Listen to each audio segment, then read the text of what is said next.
Joining us now on the Rude Guest Hotline is our guy, Mr. Jeff Ermann, covers Maryland basketball, football, everything Terps. Nobody does it better than Ermann. Yo, Jeff, what up, man? How are you, bud? Hey, JP. Hey, BMitch. How you guys doing? Doing good, man. We are great, man. Really good game for our Turtles last night. B called me out on it in the first segment. I was legit nervous about going to Nebraska. I have this theory. Maryland, I mean, their two best players are Baltimore kids. Like, it's mostly East Coast kids. I think going to Nebraska is a complete zero for these guys. And I just worried about them being ready to play, but they showed up and looked really good. Yeah, they did. And, they're getting hot at the right time. You can kind of see all the pieces coming together. Anytime you are putting together pretty much a new team, Julian Reese was the only returning starter, and then you have a bunch of guys coming in, all of whom are used to being the man.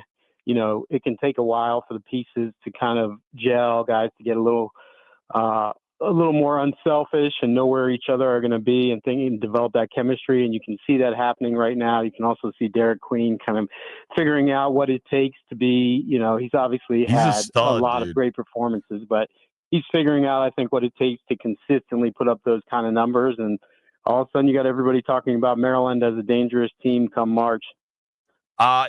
Let's talk specifically about Queen, because I remember when they signed him last year, and I mean, I just watched highlights on YouTube, right? And I was like, man, I don't know what this kid's game is like at the next level. He's figured it out. He's like a throwback player with this ability to get to the basket. I mean, how much farther can he go? He is a player, man.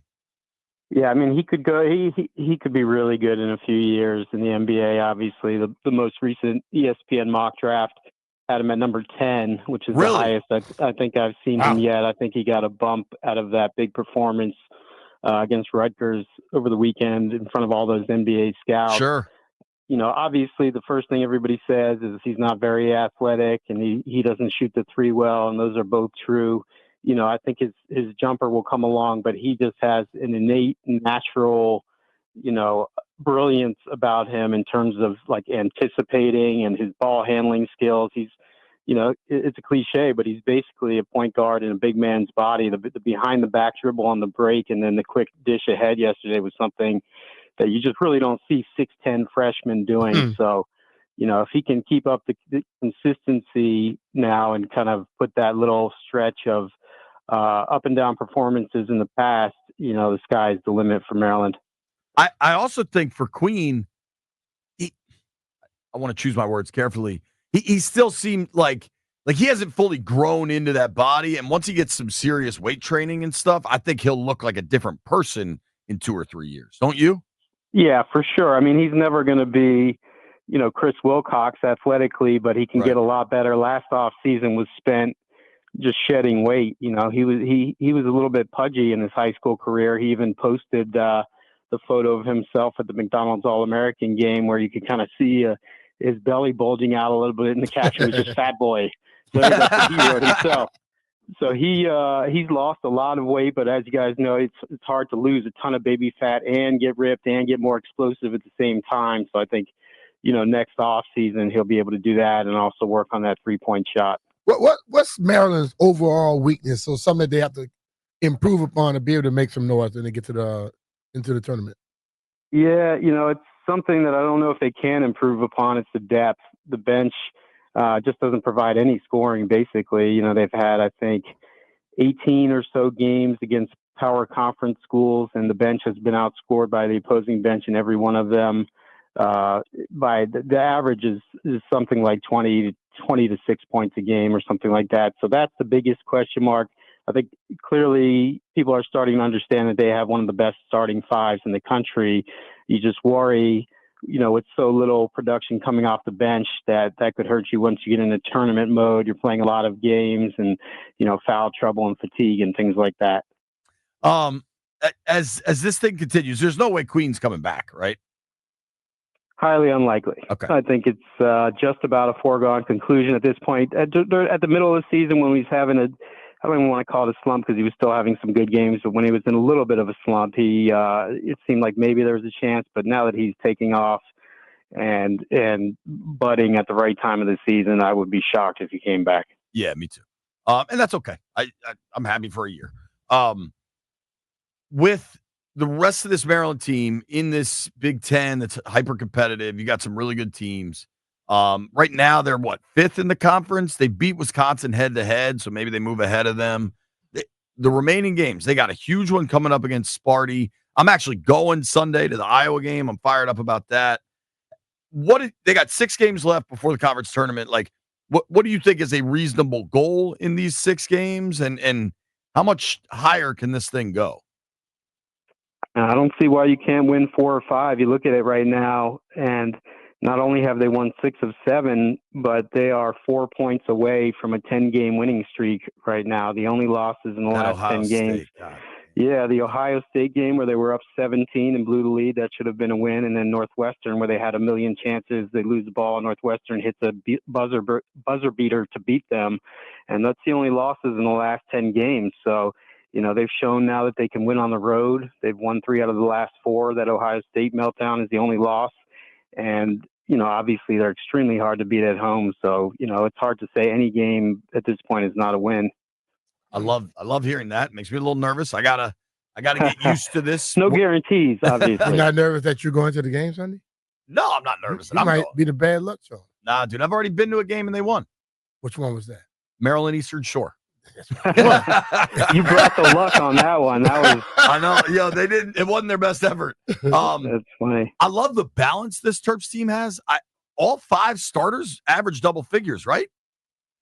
Yeah, all 5 guys are between 11.5 and 15.5 points per game. It's really something we haven't seen, and it could not be more the polar opposite of last year, right, where Jameer Young was expected to score, That's all they had. 30 points a game if he could, and there wasn't really a lot of other scoring on the team other than Julian Reese. So it makes them really, really tough to guard because they have so many guys that can hurt you. Obviously the key there is, one of the keys anyways, is 3-point shooting, which has been really good lately, especially Selton Miguel. He's been hot pretty consistently now for the past few weeks. So if they can keep up that shooting, when you combine that with 2, there's not many teams that have 2 big guys like Queen and Reese inside. So that's a pretty tough inside-out combo. With Miguel, where did he come from? He transferred, right? Yeah, he came from South Florida. He was the AAC 6th Man of the Year last year. Started his career at Kansas State, and Maryland, pulled some strings or used its connections with Bruno Fernando. Selton Miguel is from Angola. The 2 are friends. They call themselves cousins, from growing up together in Angola. So that helped them get him over to Maryland. So he's been a huge factor in all of this, along obviously with all the other transfers. Got this Angola pipeline, B. I didn't know about that. You gotta donate some more money, Jay. Yeah, get them right, man. We're working on it. I help in the promotions department. Yeah, okay. There you go. Dude, one kid I've been impressed by. So he was the big time recruit last year, Deshaun Harris-Smith, DHS, and he's the Paul VI kid. I think he was an All-Met. Like, a lot of local excitement about him. Freshman year didn't go well. In my estimation, he's just not that good of a shooter. But I feel like this year he's been helping in other ways and giving them good minutes. Is that kind of how you see it too? How has that unfolded for him? Yeah, I think at times he's made some solid contributions just with hustle plays. He had a big 3-pointer a couple games ago where, as you said, the jumper just has not been falling. He looks to me like a guy who's a little bit stuck in his own head, kind of nervous, maybe down on himself, not the best body language out there. Last night he had a couple of rough moments, but, at this point, I think you have to write off the 5-star talk and all of that. Obviously, that was all a little bit overstated, and just hope he can give you a little bit more off the bench the rest of the way. But, I don't think he's ever going to be a big-time scorer on this level. It's funny because B always says once you've played a year in the NFL, your draft status doesn't matter. It doesn't matter where you were picked. Yep. Once you played and the tape is out there, you are what you are. I think, college sports are starting to be like that because sometimes these it's like draft status now, to be honest with you. Right. I mean, but sometimes these what your high school star ranking doesn't necessarily matter. Specific to Iowa, what do you think for this weekend? Iowa's not that good. They're coming off a solid win at Rutgers. As we know, Rutgers isn't, killing the game this year, but they're never a good defensive team under Fran McCaffrey. Maryland's been pretty much dominant at home, so I think that's one where I'd be surprised if they don't get a win there. That dude Some games to McCaffrey. go to, Jay. I know. You want to go to one? Nah, You gonna come with me to College Park? not Sunday. But just in general, they got 6 games left. B. I go. Trying to think which one I could go to. Nah, Michigan State is the just best know game you're left. not leaving early. I can't commit. I'm to not that. going with you then. Michigan State. I am at the Combine, unfortunately. We can go to Northwestern against Maryland Sunday, March 8th at 3:00. Too far away. It's not in Northwestern. It's in College Park. I'm just saying it's too far away right now, man. It may be golf time. Maybe on a road trip. March 8th. You think your golf is going to be 40 degrees? Not where I may go. We could go to. I don't think he wants to go to a game with you, JP. That's pretty clear, huh, Hey, Jeff? look, Jeff, this dude likes to leave early, disappear on people. I Go don't late, hang out with folks like that. Go late, leave early. Okay. It's the right. It's the Yeah, right path. you go to look, he'll say you're going to the bathroom, and then an hour later, you're like, damn, I know you're not still in the bathroom. I just text Hey, you. you text I'm on me, my be at couch. home. I don't blame you for being hesitant then to go with him. Yeah. Yo, changing gears. I feel like it's a good. I feel like we've had some kind of deserts in the DC area for college hoops over the last couple of years, where like even the smaller schools weren't good, but Mason looks really good. AU's doing really well. Like there seems to be good college hoops buzz again in the DMV. Are you surprised the Hoyas didn't take a step this year? Was I misreading that? Were they not expected to? I'm not entirely surprised. I mean, look at Ed Cooley's body of work at Providence. He did a solid job there, but there's a lot of resources there. That's a basketball crazy school and never really made a deep run in March or anything like that. And Georgetown just also the reality is doesn't have the sizzle that it had back in the day.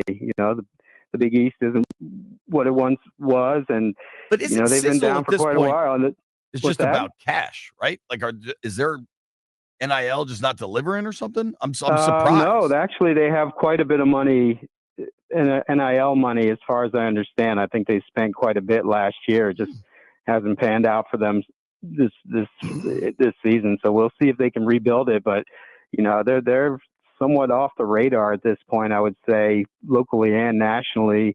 And then you mentioned American and George Mason. That both of them obviously have Maryland ties with Dwayne Simpkins over at American, and Tony Skinn, the assistant under Willard the first 2 years, really good recruiter, and now proving that he's a really good coach. I think they might be on top of the A-10 still. Oh, I knew Skinn played at Mason. He was an assistant in Maryland? Yeah, he was an assistant at Maryland. We got to get you reading the site, man. He was an assistant. Really, he was he was their top recruiter, and for a couple of years, he had coached under Willard at Seton Hall also, and so they built a relationship there. And he's killing it at Mason this year in his first year as the head coach. Damn, that sucks. Yeah, I mean, good for well. him, but stay in College Park, dude. What is the biggest factor at Maryland that, like, when these guys are recruiting recruiting high school or just the portal? It's really shifted a lot toward the portal. Willard even came out and said a few months ago that he's not going to take more than 3 high school players in any class.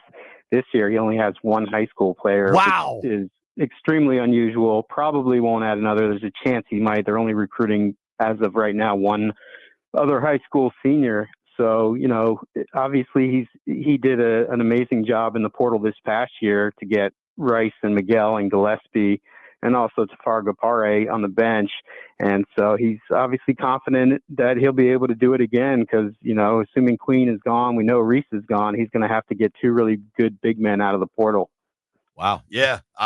Reese is a senior, isn't he? Yep. It's crazy to think somebody's actually a senior and been in one college for 4 years. That's crazy. Jeff, always appreciate your time. Everybody check out Inside MD Sports. We're going to have to do this once a week, dude. Terps are hot. Anytime, man. All right. Appreciate you, Jeff. All right, bro. Okay, thanks, guys. That's our guy, Jeff Ermann, Inside MD Sports, which apparently I need to read more often.